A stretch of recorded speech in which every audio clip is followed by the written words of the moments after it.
Армысыздар қадірменді көрермен қауым, сіздер Аграрлық несие корпорациясының YouTube арнасын тамашалап отырсыздар. Бүгін біз ауыл шаруашылығы саласындағы ерікті сақтандыру жүйесі туралы әңгіме өріп өтпекпіз. Ол үшін студиямызға осындай керемет екі аруды шақырдық. Таныстыруға рұқсат етіңіздер. Агросақтандыру қауымдастығының коммерциялық директоры Әлия Ахметова ханым келіп отыр. Және субсидия сақтандыру бойынша сарапшы Динара Молдағайыпова ханым бізде студияда қонақта. Қош келдіңіздер. Енді Әлия Қайдарбекқызы, бізде жалпы сақтандыру дегенде біріншіден ойымызға оралатын ол әрине біз көлікті сақтандырамыз, басқа да бір мүлікті сақтандыруымыз мүмкін. Кейінгі жылдары мына өмірді сақтандыру дегенде шықты. Енді осы ауыл шаруашылығы саласындағы сақтандырудың жалпы жүйесі қандай, сол туралы айтып берсеңіз. Ауыл шаруашылығындағы ерікті сақтандыру Қазақстанда 2020 жылдан бастап жұмыс істеп келеді. Толығымен онлайн түрде кезекте KZ сайтында. Оның алдында міндетті сақтандыру болған ауыл шаруашылығында. 2020 жылы жаңа заң қабылданып, ол ерікті түрге ауыстырылды. Ескі жүйемен, былайша айтқанда жаңа жүйе ғой бұл екеуі. Қандай айырмашылықтары бар? Ең бірінші айырмашылығы ол онлайн түрде, яғни бұрын егерде қағазбен шарттарға қол қою арқылы егерде жүзеге асырылған болса, қазіргі уақытта барлығы онлайн түрде, яғни әрбір шаруа компьютер арқылы кез келген Қазақстан түкпір-түкпірінде болып онлайн түрде өтінімін жіберуге болады. Ол бірінші. Екіншіден, сақтандыру сыйақысын 80% мемлекет субсидиялайды. Ол екінші артықшылығы. Үшінші артықшылығы ол қайта сақтандыру жүйесі, яғни барлық сақтандыру шарттары Европалық Свисре компаниясымен қайта сақтандырылады. Және барлық төлемдерді сол компания жүзеге асырады. Түсінікті. Динара ханым, енді біз айтып отырмыз жаңағы ерікті сақтандыру деп. Жалпы сіз өзіңіз шаруаларға осы сақтандыру мәселесі бойынша кеңес беретін мамансыз, түсінуімізше? Саламатсыздар. Дұрыс айттыңыз. 2020 жылдан бастап ерікті сақтандыру жүзеге асырылды. И сол кезден бастап компанияның басшылары сұрақ қойды. Қалай жұмыс жасаймыз, не болады дегендей. Сол жылы 2020 жылы ақпаратты іздеп осы Агроиншуранс компаниясына дәл келдік. Жаңа жүйе болғаннан кейін өте көп жұмыс жасадық. Негізі оларды бірінші рет істеп жатты, фермерларды ерікті сақтандыруға өздері бірінші рет бас тартты дегенде. И әлем жүзінде қандай формалар бар, қандай сақтандыру бар, әлемдік тәжірибесін қарадық. Барлық елдерде сондай ерікті сақтандыру бар екен, онлайнда бар, міндетті түрде де бар дегендей. И біз 5 компанияның басшылары шешім қабылдады, осы жерді, егіндерді сақтандырамыз деп. Сол кезде 2020 жылдан бастап, уже 5-ші сезон, 5 жыл бойы договорларға қол қойып, страховкасын алып жатыр. И бұл кезде барлық фермерлар көбінесе бұл системаға былай сенімсіз қарайды. Негізі алдында қалай болды? Договорға қол қоясың, засуха бірдеңе болып жатса, акиматтан адам келеді, страховщиктан адам келеді, олар фото түсіреді, расчет жасайды, қанша засуха жатты, жатпай ма деп, страховканы аласың ба, алмайсың ба деген. И ерікті сақтандыру бар деген кезде айтады, ой қойшы, ол жұмыс істемейді, алдап кетеді, ақшасы көп деп, сондай күмәндар болса, кеңес беріп, айтып тұрып, былай пример көрсетесің. Осындай компаниялар жұмыс жасап жатыр, осындай көлемінде страховкаға заявка тапсырады, ақшасын алып жатыр. Қай кезде ақша алуға болады, страховой случай дегенде, қай жерде төленбейді дегендей, қандай құжаттар керек, қалай мысалы платформада жұмыс жасау, соның барлығын көрсетіп, айтып бергенде может быть, попробуем дегендер де бар, бас тартқандар да бар. Бірақ 5 жылдың ішінде ақырын сенімін көрсетіп, бір-біріне қарап, көршім қалай істеп жатыр, біреу алды ма алған жоқ па дегендей, бірінші ақша бар ма деп сұрайды. Ақша төлеп жатыр ма деп сұрайды. Иә, төлеп жатыр, осылай көрсеткен кезде фермерлар былай сеніп, кішкене сұрақтарына жауап алып, уже бұл системаға сеніп жатыр. Прям көлемі үлкен демеймін фермерлардың, бірақ Әлия ханым айтып кететін шығар. Статистика бойынша, жылдан жылға әрине шаруа қожалықтар өтінімдер саны көбейіп жатыр, сақтандырылған алқап көлемі көбейіп жатыр, және сақтандыру компаниялар тарапынан да төлемдер де ол өсіп келе жатыр. Өйткені жылдан жылға біз қазір енді қарап жатырмыз, Қазақстанда көп жерлерде құрғақшылық болады, жылдан жылға.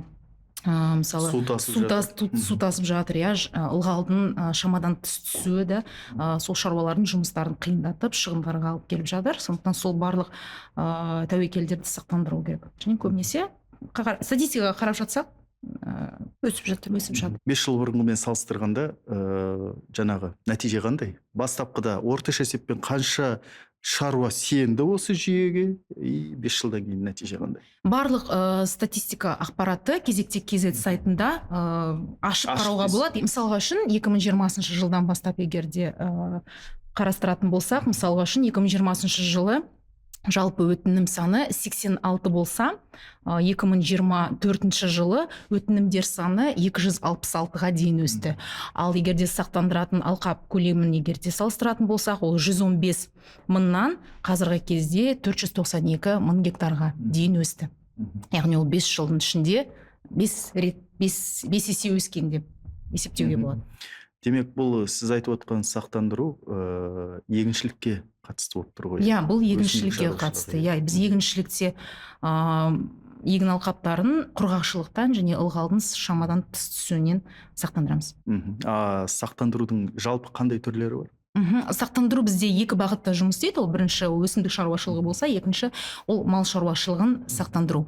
Өсімдік шаруашылығында біз егін алқаптарын құрғақшылықтан және ылғалдың шамадан түсуінен сақтандырамыз, және алма бақтарын сақтандырамыз. Ал мал шаруашылығында біз ірі қара мал, ұсақ мал, жылқы, шошқа, құстарды әртүрлі қауіп қатерлерден сақтандырамыз. Сол 2 бағытта жұмыс істейміз. Динара ханым, енді осы шаруалар міне жаңа мәліметтер айтылды, 80-нен 200-ге дейін өсті. Бұл енді баяуда болса өсім ғой. Бұл ретте сұрағым келіп отқаны, осы бір сақтандырып, сосын осы жүйенің қандай да бір пайдасын, табысын, тиімділігін көрген шаруа қайттан екінші келіп сақтандыратындай жағдайлар болып отыр ма? Мен өзімнің нәтижемді айтайын. Мысалы, 2020 жылы 5 компания бірдей заявка тапсырды. Бірінші рет, өздерінің. Одан кейін 24 жылға дейін жыл сайын заявка тапсырып отырды. Сол компаниялар? Неге десеңіз, бірінші рет істегенде былай енді үйрену үшін, қарау үшін қалай болады дегенде, негізі Қазақстанда ондай сақтандыру болған жоқ, ондай жүйе де болған жоқ. Енді бірінші жылдың нәтижесін көріп, басшылардан басқа уже инвесторлары оны көрді да, міндетті түрде осы компаниялар өздерінің егіндерін сақтандырады деп шешім қабылдады. И уже бюджеттеріне ақшасын салып қойды. И келесі жылы, мысалы, заявка тапсырақ десек, олардың уже бюджеті ақшасы саналы тұр. Негізі фермерлардың бір несі бар ғой, кемшілігі, сақтандырайын десек, ақшалары болмай қалды. Есептері жоқ, севобороттары дайын емес дегенде, мәліметтері дайын емес. И уже біз сақтандыруға заявка тапсырған кезде, ол әлі қыс. Қа жатыр, не болады екен, фермер білмейді. Білмейді, ойламайды.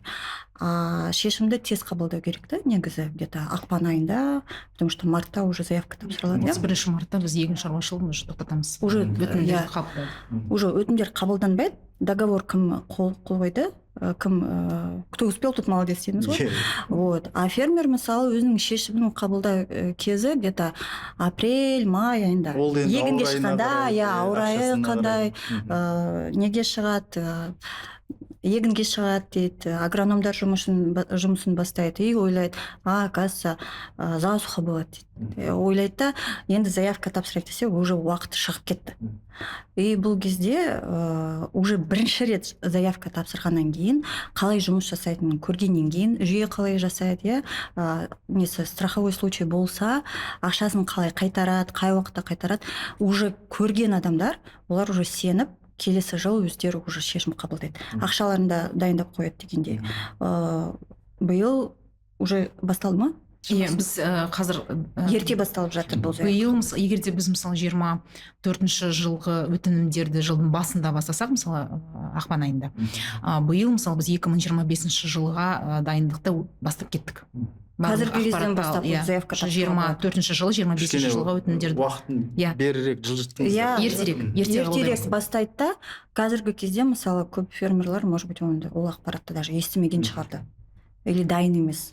Сол үшін ескертіп отыру керек Бірақ енді ақпарат жиі беріп. қазір ақпарат тарап жатыр, сақтандырылу керек деп, ол ең биік деңгейлерде осындай мәліметтер айтылып жатыр. И бұл кезде уже фермер, хотя бір рет заявка тапсырған фермер, ол уже білет қалай жұмыс жасайды екен, өзінің пайдасын көрген. Мысалы, страховой случай болса, ақшасын алып, төлемдерін жауып, кредиттарын жауып дегендей пайдасын көріп отырса, ол келесі жылы қайтадан бұл неге оралады деген примерлар бар, нәтиже барды. Түсінікті. Әлия ханым, сақтандыру тарифтері қандай деңгейде? Қалта көтере ме фермер? Әрине қалта көтереді, өйткені алдында айтып кеткендей, сақтандыру сыйақысын 80%-ын мемлекет төлеп береді фермер үшін. Мысал ретінде егер де қарастыратын болсақ, барлығы сайтта жазылған, яғни онлайн калькуляторларымыз бар.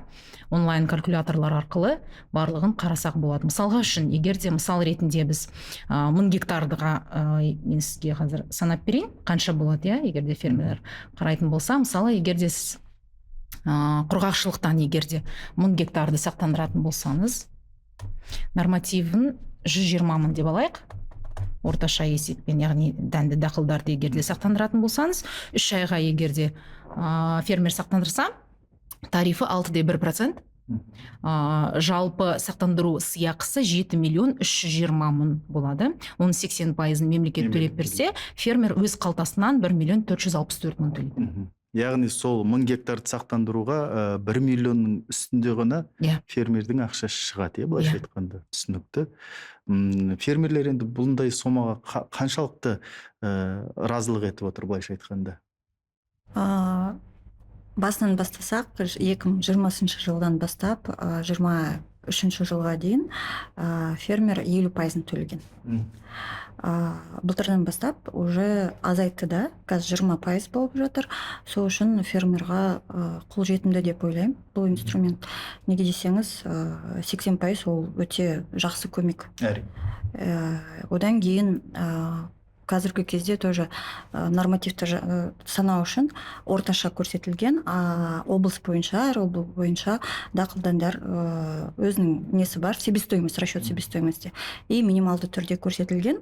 Негізі фермер келсе өзінің минималды қояды, себестоимости жоғары болса, өзінің расчеттарын бойынша 200 мыңға дейін көрсетеді, соған байланысты расчеттары басқаша болады. Бірақ 20%-ын өзі көтеретін болса, өзіне подходящую сумму өзі таңдайды фермер. Сол үшін қатпаған бір не жоқ дейсіз? Жоқ. Минимальный норматив бар, максималды норматив бар. Соның арасында өзіне қолжетімді көтеретін ақшасы болса, санап, есептеп, заявка тапсыруға болады. Сол үшін мен ойлаймын, қолжетімді вообще инструмент деп. Бұл жоқ, сен 1 миллион төлеуің керек, 2 миллион төлеуің керек деп, ондай жоқ. Өзі таңдайды. Егіннің көлемін өзі тоже таңдайды. Мысалы, ақшасы жетпей жатса, барлық егін, мысалы 1000 гектар деп санап жатырмыз ғой, 500-ында сақтандыруға болады. Бөліп, бұл да бір көмек. Өте икемді секілді меніңше. Енді сақтандыру жағдайы болғаннан кейін шығынды анықтау, сосын сол жаңағы төлемін беру жұмысы қаншалықты жедел жүреді? Барлығы алдында айтып кеткендей, барлығы онлайн түрде жүргізіледі, барлығы автоматтандырылған. сақтандыру жағдайларын анықтау үшін біз ақпаратты спутниктерден аламыз, яғни космомониторинг арқылы бізге голландиялық компания Вандерсат барлық ақпараттерді береді, яғни Қазақстан территориясында құрғақшылық болды ма, қандай деңгейде құрғақшылық болды, және қанша оның төлемдері болатын, оның барлығын уже сол еуропалық компаниялар бізге сол ақпаратты бізге береді. Олар енді барлық әлем бойынша жұмыс істейді, 30 елде барлық тәуекелдерді сақтандырады, сондықтан сол Қазақстан несіне рыногына кіріп, сол осы жерде жұмыс істеп келе жатыр. Барлық ақпаратты сол жақтан аламыз. Фермердің келіп, дәлелдеп, қажеті жоқ, адамдар жиналып, шығынды есептеу, ондай қажеті жоқ, еш қажеті жоқ. Барлығы спутник, мониторинг, барлығы система арқылы, барлығы автоматтандырылған. Шығындарды егер де есептейтін болсақ, мысалға үшін статистика бойынша қарасақ, мысалға үшін қаншама төлемдер, фермерлар мысалы қанша төлем алды.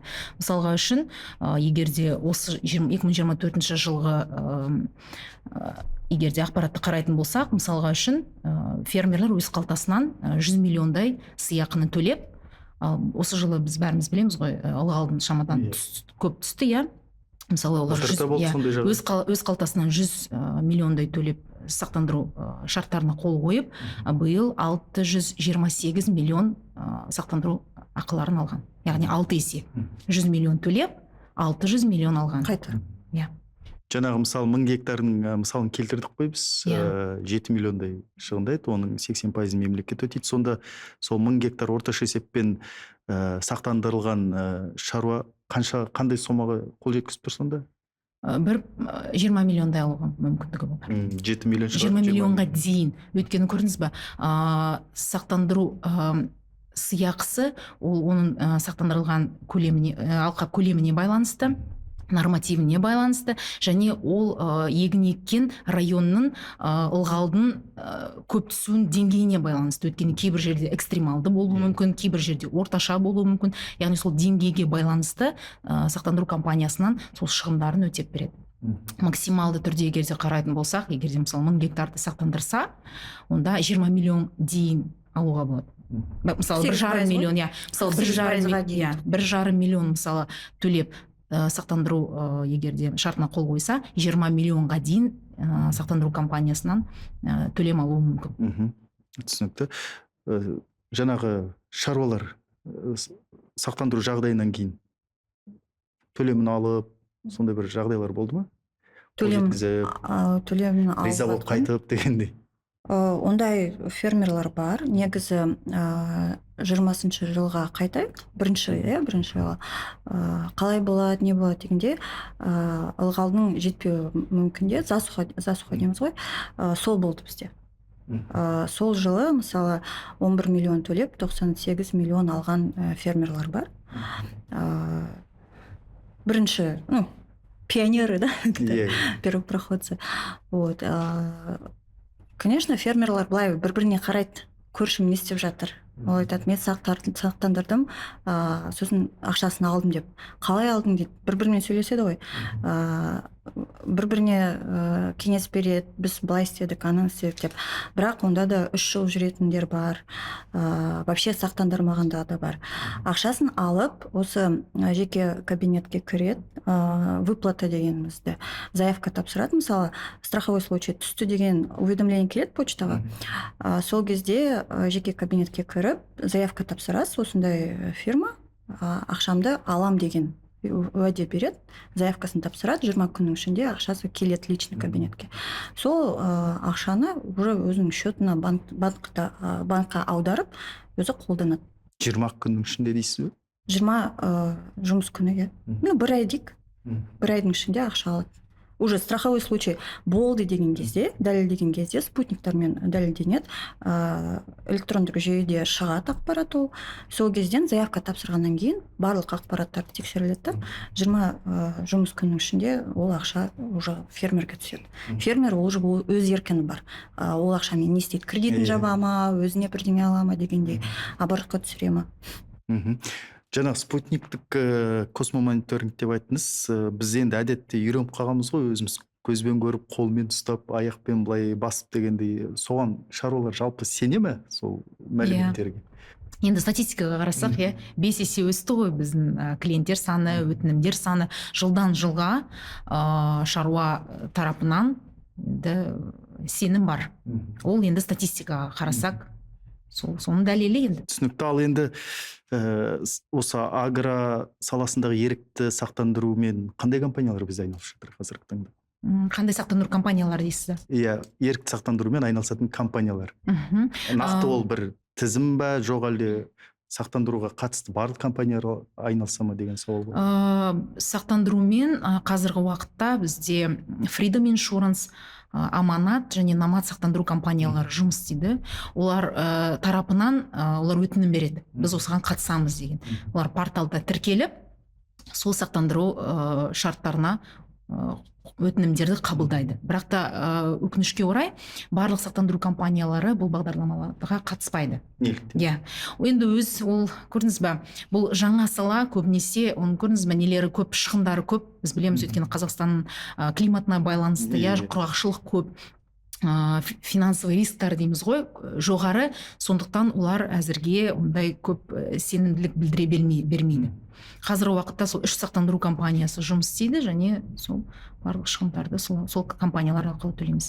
Түсінікті. Келешекте мүмкін кеңейеді, бұл тізім кеңейеді деп ойлаймыз, өйткені сақтандыру компаниялары қазір енді ақшаларында тауып жатыр, төлемдер де жасап жатыр және сенімділік те болып жатыр, сондықтан көбейеді деп ойлаймыз. Сіздермен әңгімеміз көбіне осы сақтандыруға қатысты егіншілікке бұрылып кетіп жатыр да, мен өзім байқап отырмын. Бізде енді көбіне көп мал ұстайтындар да мәселен бар, иә. Бұл бағытта қандай ерекшеліктер бар осы малды сақтандыру бойынша? Биыл енді еліміздің солтүстік өңірінде, иә, басқа да өңірлерде су қатты тасыды. Сол ретте мысалы осы жаңағы табын үйір малдың кәдімгідей сумен ағып баратқанын біз көрдік. Енді осы ретте мал саласын сақтандыру бойынша мал шаруашылығын қандай жұмыстар атқарылып жатыр? Мал шаруашылығын сақтандыру, ол да Әлия айтып кеткендей, ірі қара мал, ұсақ мал, құс та бар, шошқалар да бар дегендей, жылқылар да бар. Оның барлығын сақтандыруға жатады. Қазіргі кезде тек қана бизнес емес, жекеменшік малды да сақтандыруға болады. Оның да субсидиясы бар дегендей, 20%-ын фермер өзі төлейді. Малдың иесі, қалғанын уже мемлекеттен қайтарылады. Сақтандыру түрлері көп. Мысалы, малды ұрлап кетеді, мал жоғалып кетеді, ауырып қалады дегендей, өліп қалады. Соның барлығын тізімі өте үлкен, өте көп. И екі бағыт бар. Бірінші, фермердің өзінің аумағында сақтандыру, және де оның өзінің аумағынан 5 километр радиусына жататын көршілерінде бірдеңесі болып жатса, мысалы мен өзім малымды сақтандырсам, көршімде бір жағдай болып жатса да, мен ауырып шығама, мен уже страховка алып жатам. Неге десеңіз, мен малымды сақтандырып қойдым. Өте тоже тиімді деп ойлаймын. Осы жылы су тасқыны болып, бірақ біз дайындалмаймыз ғой оған. Дайындалмаймыз. Бірақ қарап, оны алдынан ала ойлап дегенде сақтандырып қойса, осы жылы көктемде су тасқыны болған кезде көп фермерлар мысалы страховканы алар еді. Солай деп ойлаймын. Мысалы, өрттеніп те кетеді, ондай да бар жағдайлар. Сол үшін қорықпай, малдың иелері болса, бұл бағдарламаға көзқарасын өзгертіп, ақпарат түсінікті болмаса, ақпараты болмаса, консультация алып, өзінің рисктарын салыстырып, малында страховать етіп қоюға болады. Неге десеңіз, біз машина алған кезде, көлік алған кезде, біз ойламаймыз ғой, бірдеңе болады деп. Біз тек қана страховкан болсын деп страховкаға қол қоямыз. Бұл да сондай жағдай. Кез келген жағдай болып жатса, уже тізім бойынша, мына жерде страховой случай жатады деген малдың страховкасын алуға болады. Бірақ оның тоже шарттары бар. Мысалы, бір баспен бірдеңе болып жатса, жоғалып кетсе, онда уже қайтарылмайды, Малдың франшиза санына қатысты деген. шектеу бар ма? Малдың саны, сосын франшиза деген бар. И сол үшін мысалы сіз бір басты сақтандырмайсыз, 10 бастан да мысалы басталады. Сондай шарттар бар, бірақ оны кез келген мысалы Алияға сұрақтарды қойып, консультанттарға, агенттерге сұрақ қойып, бәрін біліп, договор жасауға болады. Әлия ханым, мысалы жаңа егіншіліктен де космомониторингқа жүгінеміз. Мысалы жаңа малдың шығыны болғанда оны сақтандыру жағдай екенін қалай дәлелдеп жатасыздар? Сақтандыру болған жағдайда шаруа міндетті түрде 3 күн ішінде личный кабинет арқылы онлайн бізге хабарлама жіберу керек міндетті түрде 3 күн ішінде. Кейін өзі сол мемлекеттік ветеринарға барып, сол жерден қажетті құжаттар тізім бойынша онлайн личный кабинетті жүктеп сақтандыру компанияларына жібереді. Яғни барлық сақтандыру жағдайлары сол мемлекеттік органдардан барлық құжаттарды алады. Мысалы, егер де ол мысалы жұқпалы аурулар болса, сонда ветеринар қажетті құжаттарды береді. Егер де мысалы мал ұрланған болса, онда жергілікті полицияға жүгінеді. Егер де өрт шықса кенеттен, онда МЧС береді барлық қажетті құжаттар. Яғни сақтандыру жағдайына байланысты сол белгілі бір орган барлық қажетті құжаттарды беріп, сол фермер сол құжаттар арқылы сақтандыру жағдайын дәлелдейді. Бұл да енді реттелген дейсіз ғой? Барлығы реттелген, әрбір сақтандыру жағдайына байланысты қажетті құжаттар тізімі барлығы бар. Ол барлығы сақтандыру шартында жазулы. Егер де мысалы сұрақтар болса, біз онда консультация беріп, көмектесеміз қандай құжаттар керек екен. Мен оны енді сұрап отқаным, бізде малмен айналысқанда мәселен бір ауыл мен бір ауылдың арасы аса қашық болуы мүмкін, тұтас бір ауданға жалғыз ветеринар болуы мүмкін, жаңағы сақтандыру жағдай екен. Осындай бір тәуекелдер жоқ па? Ондай бір тәуекелдер жоқ, бірақ та ол жерде фермердің, шаруаның өз уақыты бар. Мысалы, біз ол уақыт бойынша біз ешқандай қысым көрсетпейміз. 3 күн ішінде бізге хабарлама жіберсе болды, әрі қарай уже асықпай өзі қажетті құжаттар тізімін жинай береді. Түсінікті. Енді айтып отырмыз ғой, жаңағы ақпарат аз шаруалардың бұл сақтандыру жүйесіне келіп жұмыс істеуі жаңа қарқына аса жоғары емес деп, бұл реттен осы жүйені таныстыру, кеңірек насихаттау бағытында қандай жұмыстар жасалып жатыр? Бәлкім осы аграрлық несиелік корпорацияның өзімен белгілі бір деңгейде жұмыс істеп, насихаттап, шаруалар білсін, көрсін дегендей жұмыстар жүргізу жоспарда бар ма, әлде жүргізіп жатыр ма бәлкім? Бұл сұраққа мен жауап берейін. Ортақ сұрақ. Ортақ сұрақ. Біз бірнеше бағытта жұмыс істеп келе жатырмыз, әрине. Ең бірінші, ол әрине біз әрбір регионда, әрбір қалада біздің компаниямыздың атынан ақпарат беретін агенттермен жұмыс істейміз. Яғни олар насихат жұмыстарын, барлық керекті материалдарды, консультациялар жүргізеді. Бізді көбінесе агросақтандыру қауымдастығын бізді мысалы кредитный товариществоларға шақырады. Біз олардың форумдарына қатысамыз, олардың жылдық жиналыстарына қатысамыз. Сонымен қатар көбінесе мысалы финансовый компаниялармен жұмыс істейміз. Олар фермерлерге кредит береді ғой, несие бергендіктен олар малды залогқа қояды да, сол малды сақтандыру үшін, яғни бірден бір талабы. Бұл бірден бір талабы, сондықтан біз сол бағыттарда жұмыс істейміз.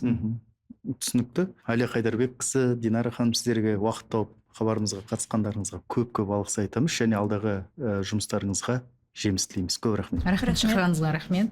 Қадірменді көрермен қауым, сіздер Аграрлық несие корпорациясының YouTube арнасын тамашаладыңыздар. Келесі жүздескенше аман сау болыңыздар.